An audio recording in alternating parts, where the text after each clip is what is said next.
నమస్తే, welcome to special drive. నేను పద్మ. ప్రపంచ రాజకీయాల్లో ఎప్పటికప్పుడు సంచలనాలు చోటు చేసుకుంటూనే ఉన్నాయి. కానీ ఇప్పుడు నేపాల్ నుంచి వినిపిస్తున్న కథ కాస్త ఆశ్చర్యం కలిగించేలా ఉంది. సాధారణంగా ఒక ప్రభుత్వం కూలిపోవాలంటే ప్రతిపక్షం చేసే పోరాటం, కూటమి విభేదాలు లేదా అంతర్గత విరోధాలు కారణమవుతాయి. కానీ నేపాల్లో మాత్రం పరిస్థితి పూర్తిగా భిన్నంగా మారింది.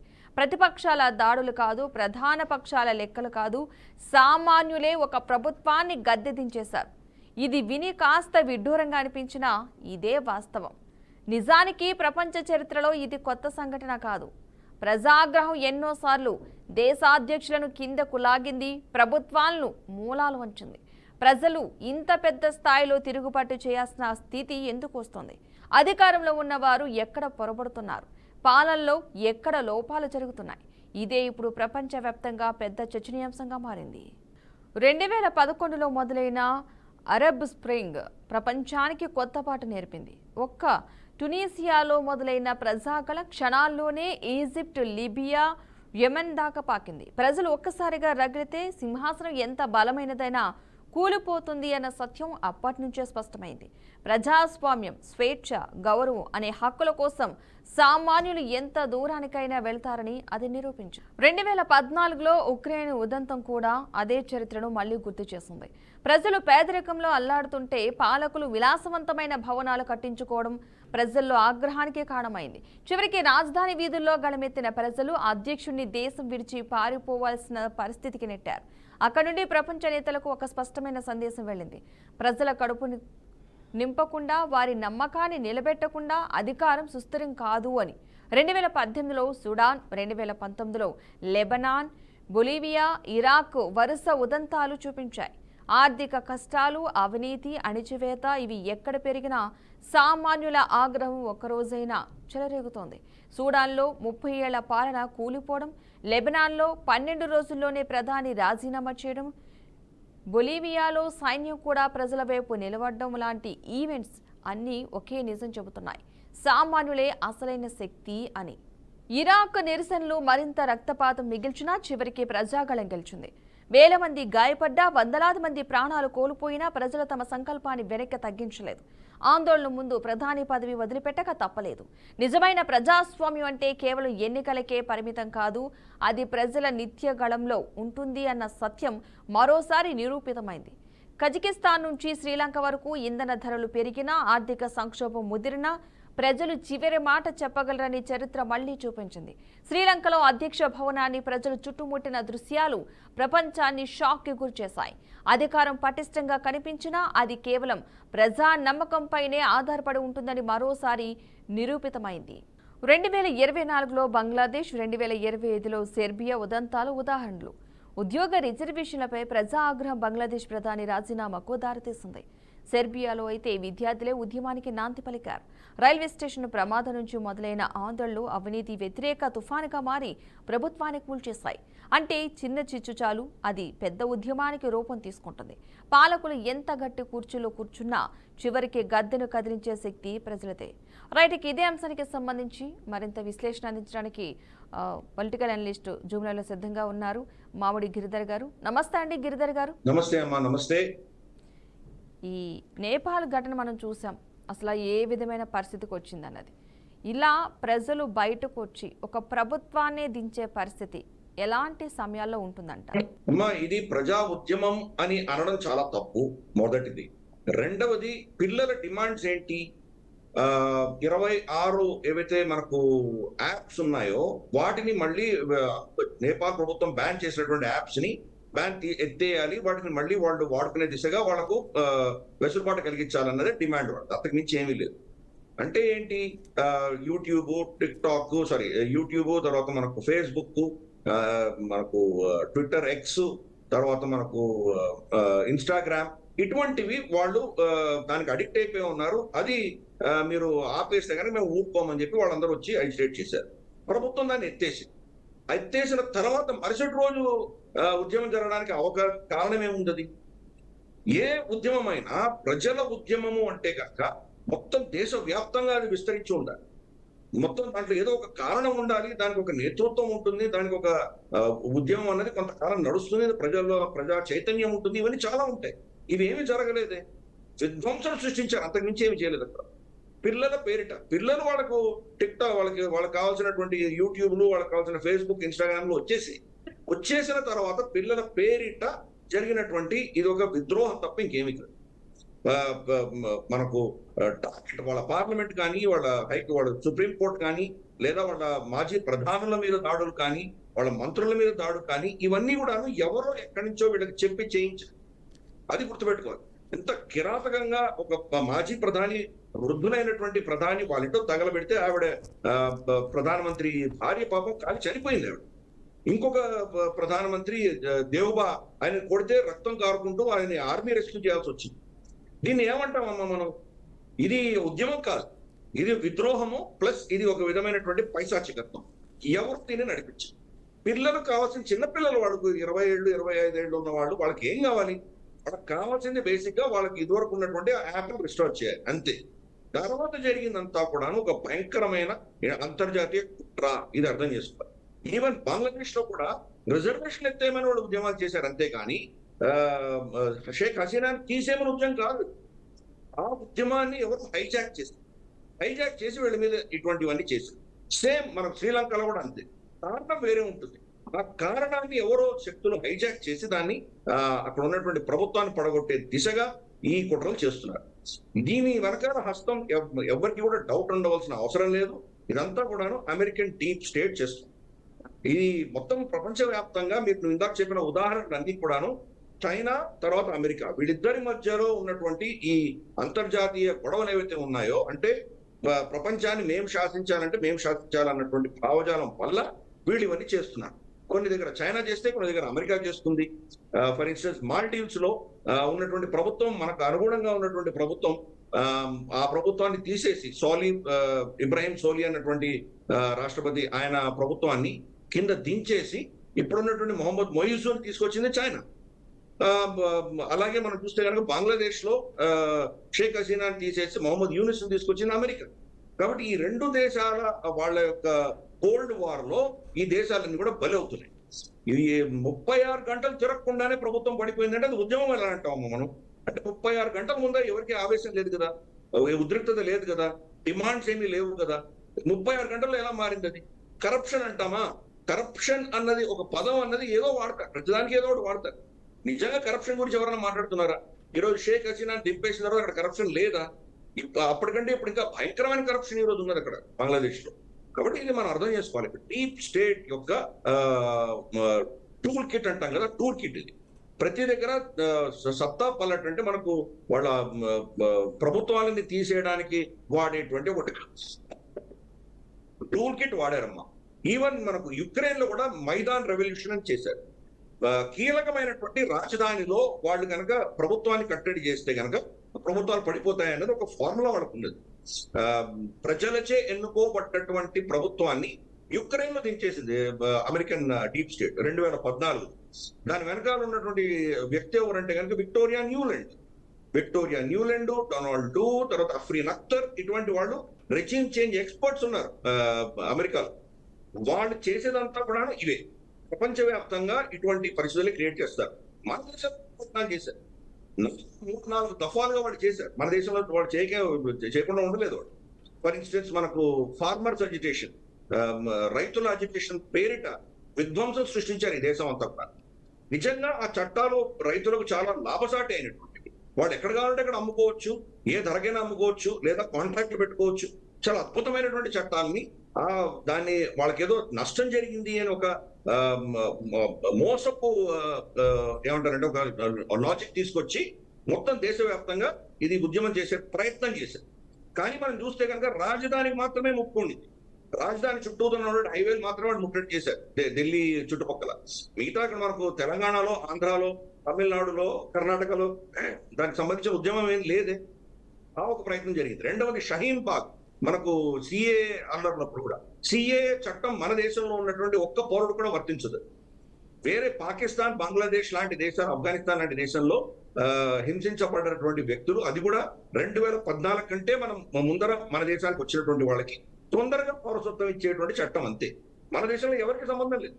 కానీ షహీన్ బాగ్ పేరిట వాళ్ళు పెద్ద విస్తృతమైనటువంటి విధ్వంసం చేయడానికి సిద్ధపడ్డారు. అటువంటిది రెండవది జరిగింది. మనకు కోరేగాన్ అల్లర్లు కూడా దాని వెనకాల ఉన్నటువంటి పరిస్థితి మనం చూసాం. కాబట్టి ఇటువంటి మన దేశంలో కూడా 2-3 అంశాలు జరిగినాయి. మనకు హర్ష్ మందర్ అని చెప్పేసి అతను అమెరికన్ సిటిజన్. కానీ అతను కాంగ్రెస్ హయాంలో ఉన్నప్పుడు మనకు అంటే ప్రభుత్వానికి అతీతంగా ఉన్నటువంటి ఒక కమిటీని స్టార్ట్ చేశారు. నేషనల్ అడ్వైజరీ కమిటీ అని ఒకటి పెట్టారు. దాని చైర్మన్ సోనియా గాంధీ. ప్రభుత్వం ఏ నిర్ణయం తీసుకున్నా ఈ కమిటీ నిర్ణయిస్తుంది, వాళ్ళుగా. దాంట్లో ఈ హర్ష్ మందర్ ఉండేవాడు. కాబట్టి వీళ్ళందరూ కూడా ఏంటంటే రెజ్యూమ్ చేంజ్ స్పెషలిస్ట్స్. వీళ్ళందరినీ కూడాను డీప్ స్టేట్ పెట్టి పోషిస్తాం. ఆ డీప్ స్టేట్ లో కూడా మనం చూస్తే జార్జ్ సోరోస్ మనకు మన కంటి ఎదురు కనిపిస్తున్నాడు. కానీ జార్జ్ సోరోస్ కాకుండా ఇంకా చాలా శక్తులు ఉన్నాయి వెనక. వాళ్ళు నడిపిస్తున్నటువంటి అజెండా ఇది. రాహుల్ గాంధీ మనం చూస్తే కనుక ఆయన విదేశీ పర్యటనలు అంతా కూడా వీళ్ళని కలిసి వస్తుంటారు. లేటెస్ట్ గా మనం చూసాం, ఆయన మలేషియాకి వెళ్ళాడు. మలేషియాలో జార్జ్ సోరోస్ కుమారుడు అయినట్టు అలెక్స్ సోరోస్ ని కలిసి వచ్చినట్టు మనకు తెలుస్తుంది. కాబట్టి ఈ రెజ్యూమ్ చేంజ్ చేసే ఎక్స్పర్ట్స్ మన భారత భూఖండంలో కావచ్చు, లేదా ఆఫ్రికాలో కావచ్చు, లేదా మనకు పశ్చిమ ఆసియాలో కావచ్చు, ఈ ప్రాంతాలంతా కూడా వాళ్ళు చాలా అప్రమత్తంగా ఉన్నారు. వాళ్ళ అజెండాను తీసుకెళ్లే ప్రయత్నం చేస్తున్నారు. మనది చాలా పెద్ద దేశం కాబట్టి కొంత వాళ్ళు ఎంత ప్రయత్నం చేసినా కానీ వాళ్ళు అనుకున్నంతటి పరిణామాలు రాలేదు.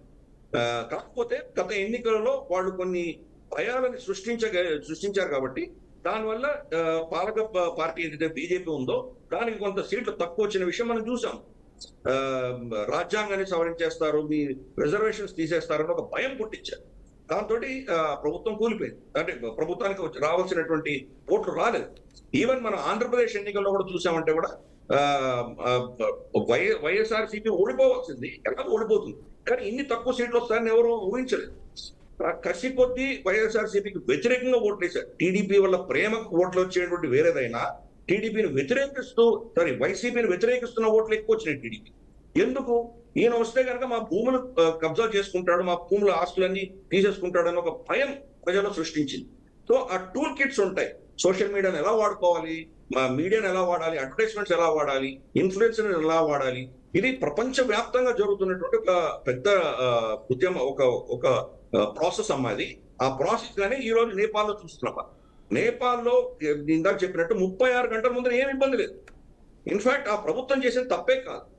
ఆ ప్రభుత్వం ఏం చెప్పింది, సుప్రీంకోర్టు ఆదేశాల అనుసారంగా మా దేశంలో పనిచేస్తున్నటువంటి, మా దేశంలో చలామణి అవుతున్నటువంటి ఈ యాప్స్ అన్ని కూడా మా దేశంలో రిజిస్టర్ చేసుకోండి అని చెప్పింది. తప్పేం లేదే, వాళ్ళకి సమయం కూడా ఇచ్చింది, 3 నెలల సమయం ఇచ్చింది. ఇంతలోపల మీరు రిజిస్టర్ చేసుకోండి అని. ఫర్ ఇన్స్టెన్స్ చైనీస్ యాప్స్ ఉన్నాయి, టిక్ టాక్ లాంటివి. దాన్ని కూడా ఒకప్పుడు నేపాల్ బ్యాన్ చేసింది. కానీ చైనీస్ ప్రభుత్వం ఏం చేసిందంటే నేపాల్ చట్టాల ప్రకారం దాన్ని రిజిస్టర్ చేసి దాన్ని ఏం కావాలో అవన్నీ కూడా ప్రోటోకాల్స్ పాటించారు. దాంతో టిక్ టాక్ ని బ్యాన్ చేయలేదు. మిగతా ఈ అమెరికన్ యాప్స్ అన్నింటినీ కూడా వాళ్ళు బ్యాన్ చేయలేదు, దాన్ని ఏమంటారు, సస్పెండ్ చేశారు. మీరు పాటించండి, రిజిస్టర్ చేయండి మా దేశంలో అని కోరుకుంటున్నారు. రేపు దేశ విద్రోహమైనటువంటి కంటెంట్ దాంట్లో మనకు ఇన్స్టాగ్రామ్ లో కానీ ట్విట్టర్ లో కానీ పెడితే ఎవరినే ప్రశ్నించాలి, ఇక్కడ ఎవరిన రిప్రజెంటేటివ్ పెట్టండి, మా దేశంలో ఒక రిప్రజెంటేటివ్ పెట్టండి అని వాళ్ళు కోరుతున్నారు. అది ఏ ప్రభుత్వమైనా వాళ్ళ సార్వభౌమత్వాన్ని కాపాడుకోవడం చేయవలసిన విషయం. కానీ అమెరికన్ డీప్ స్టేట్ ఏంటంటే మమ్మల్ని నువ్వు ప్రశ్నించగలిగే తమ్ముడికి ఎక్కడ ఉంది, కాబట్టి నేను టార్గెట్ చేస్తామని టార్గెట్ చేస్తాను. పిల్లలు పాపం అన్నం బుద్ధం తెలియని చిన్న పిల్లలు, వాళ్ళకి కావాల్సిన వాడు యాప్లు రిస్టోర్ అయితే వాళ్ళకి చాలు, అంతకు మించి ఏమీ లేదు. ఏదో కాలేజీకి వెళ్తున్నారు, ఉద్యోగం కోసం కష్టపడుతున్నారు, అంతేగాని ఇంత ఉద్యమం చేసి ఆ ప్రభుత్వాన్ని, అక్కడ ఉన్నటువంటి మంత్రులను, అక్కడ ప్రధానమంత్రులను కొట్టే అంతటి క్రూరత్వం అయితే చిన్నపిల్లలు అయితే ఉండదు కదమ్మా. కానీ జెన్ సి అని చెప్పి దానికి ఒక పేరు పెట్టి దాన్ని వీళ్ళు ఆచరగా చేసుకొని వెనకాల ఈ శక్తులు వస్తాయి. బంగ్లాదేశ్ లో అదే చూసాము. ఈ రోజు ఆ ఉద్యమం చేసినటువంటి పిల్లలు బంగ్లాదేశ్ లో ఎక్కడున్నారు? రిజర్వేషన్స్ తీయమని చెప్పినటువంటి పిల్లల్లో అక్కడ కూడా వాళ్ళకు కూడా నేతృత్వం ఏమీ లేదు. వాళ్ళు అలా ఉండగా బయట ఈ యొక్క శక్తులు వచ్చి ఆ ఉద్యమాన్ని టేక్ ఓవర్ చేసి అక్కడ ప్రభుత్వాన్ని తీసేశారు. ఇప్పుడు అక్కడ ఉన్నటువంటి మొహమ్మద్ యూనుస్, అతను chief adviser to government of Bangladesh అంటారు. చీఫ్ అడ్వైజర్ టు గవర్నమెంట్ ఎక్కడ ఉంది? అక్కడ గవర్నమెంట్, ప్రైమ్ మినిస్టర్ వీళ్ళందరూ వెళ్ళిపోయారు కదా, ఎవరు లేరు, మంత్రులు లేరు. ఎవరికి అడ్వైజ్ ఇస్తున్నాడు ఆయన? సో ఈ డీప్ స్టేట్ యొక్క పాలసీ ఏంటంటే దేశాలలో ప్రభుత్వాలు ఉండడానికి వీల్లేదు, ఉంటే చేస్తే కూస్తే వాళ్ళు చెప్పిన మాట వినేటువంటి ప్రభుత్వాలు కావాలి. ఈవెన్ పాకిస్తాన్ లో ఇమ్రాన్ ఖాన్ అలాగే తీసేశారు. మన భారత భూఖండంలో మనం చూస్తే కనుక ఎన్నో దేశాల్లో ఇటువంటి చర్యలు జరిగినాయి. వాళ్ళ మేజర్ టార్గెట్ ఏంటంటే రష్యా, చైనా, ఈ 2 దేశాలకి ఎవరెవరు దగ్గరగా ఉంటారో వాళ్ళని టార్గెట్ చేస్తుంది అమెరికన్ డీప్ స్టేట్. కాబట్టి మేము జార్జియా చూద్దాము, లేదా మనకు యుక్రెయిన్ చూద్దాము, లేదా ఇప్పుడు మనము అక్కడ ఉన్నటువంటి మోల్డోవో లాంటి ప్రాంతాలు చూడొచ్చు. అంటే చుట్టుపక్కల రష్యా చుట్టుపక్కల ఉన్న దేశాలన్నింటిలో కూడాను రష్యాకు అనుకూలంగా ఉన్న ప్రభుత్వాన్ని తీసేశారు. బేలారూస్ ఇప్పుడు కూడా రష్యాకి అనుకూలంగా ఉంటుంది. కాబట్టి బేలారూస్ ని వీళ్ళు శాంక్షన్స్ వేసి వాళ్ళని బాగా సతాయిస్తున్నారు. అలాగే ఇప్పుడు చైనాకి దగ్గరగా ఉన్నటువంటి నార్త్ కొరియాని ఎలా చిత్రహింసలు పెడుతున్నారో మనం చూస్తున్నాం. వాళ్ళ మీద ఎన్ని ఆంక్షలు విధిస్తున్నారో చూస్తున్నాం. వాళ్ళు నిర్ణయిస్తే, ఈ డీప్ స్టేట్ నిర్ణయిస్తే వాళ్ళు రాక్షసులు అవుతారు. వాళ్ళు ఈవిల్, యాక్సెస్ ఆఫ్ ఈవిల్ అంటారు దాన్ని. వాళ్ళకు అవసరం ఉంటే వాళ్ళని రాత్రి వాళ్ళని తీసేసి చాలా గొప్పవాడని వాళ్ళే వర్ణిస్తారు. ఎగ్జాంపుల్ చూస్తే సిరియా చూద్దాం. సిరియాలో బషర్ అల్ అసాద్ ని ఏదో విధంగా తీసేయాలని చాలా కష్టపడ్డారు. ఫైనల్ గా ఎట్టకేలకు బషర్ అల్ అసాద్ పారిపోయిన తర్వాత అమెరికానే టెర్రరిస్ట్ అని డిక్లేర్ చేసి అతని మీద మిలియన్స్ ఆఫ్ డాలర్స్ అతన్ని పట్టించిన వాళ్ళకి ఇస్తామని చెప్పి ప్రకటించినటువంటి వ్యక్తి జోలాని ఇప్పుడు ఆ దేశాధిపతి అవుతే అతన్ని టెర్రరిస్ట్ లిస్ట్ నుంచి తీసేసి డొనాల్డ్ ట్రంప్ స్వయాన్ అతన్ని మన యుఏఈలో కలిశాడు. కలిసి great guy, full of energy అంటున్నాడు.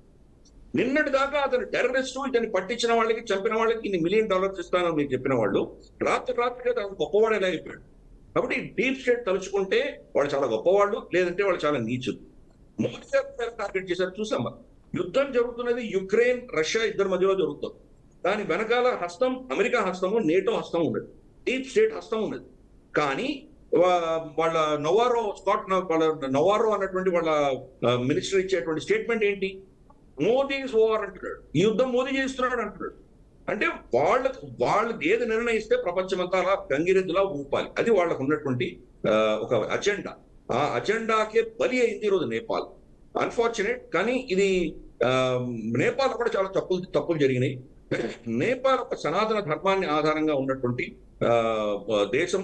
చాలా కాలంగా 1990 వరకు కూడాను, అంటే ఆల్మోస్ట్ మనకు 35 ఏళ్ల క్రితం దాకా కూడా మనకు అది ఒక హిందూ రాజ్యంగా ఉండేది. ఎప్పుడైతే అది సోకాల్ డెమోక్రసీకి వెళ్ళిపోయి సెక్యులర్ దేశంగా తయారైందో చైనాకు వత్తాసు పలకడం మొదలుపెట్టింది. చైనీస్ ఇన్ఫ్లుయెన్స్ అక్కడ బాగా గణనీయంగా పెరిగింది. చైనా అక్కడ స్కూళ్లలో ఫండింగ్ ఇస్తోంది, స్కూళ్లు కట్టించడానికి పైసలు ఇస్తోంది. కానీ ఒక షరతు, అక్కడ పిల్లలకి అందరికీ చైనీస్ భాష నేర్పించారు. నేర్పిస్తే కనుక అది అక్కడ వాళ్ళకి ఫండింగ్ ఇస్తారు. ఇప్పుడున్నటువంటి కేపీ శర్మ ఓలీ నిన్న దిగిపోయినటువంటి ప్రధాని కంప్లీట్ గా చైనాకు వత్తాసు పలికి చైనాకు తొత్తుగా వ్యవహరించినటువంటి వ్యక్తి. దానివల్ల భారత నేపాల్ మధ్యలో సంబంధాలు గణనీయంగా క్షీణించింది. ఇన్ఫాక్ట్ మన భూభాగమైనటువంటి మనకు పిత్తోడగఢ్ నుంచి ఉత్తరానికి వెళ్తే కనుక మనకు ఓంకార పర్వతం వస్తుంది.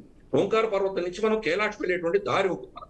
ఆ ప్రాంతం, ఓంకార పర్వతం ఉన్నటువంటి ప్రాంతాన్ని 3 భాగాలుగా మనం అనుకోవచ్చు. Kalapani, Limpiyadhura, Lipulekh pass. అంటే కొండలో ఇది ఉంటుంది అనమాట, గ్యాప్ ఉంటుంది. దాని పేరు లిపు లేక్ పాస్ అని ఉంది.